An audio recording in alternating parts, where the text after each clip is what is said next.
ఉపాధి హామీ పథకంలో చేరాలా వద్దా అనే అంశంపై జూలై 2న జరిగే కేబినెట్ సమావేశంలో తుది నిర్ణయం తీసుకుంటామన్నారు తెలంగాణ మంత్రి సీతక్క.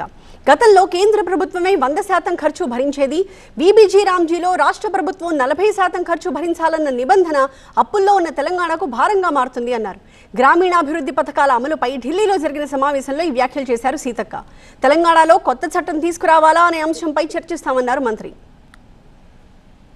గతంలో చూస్తే మనకు కూలీలకు సంబంధించి 100 days 100% మరి వేజెస్ సెంట్రల్ గవర్నమెంట్ పే చేసేది.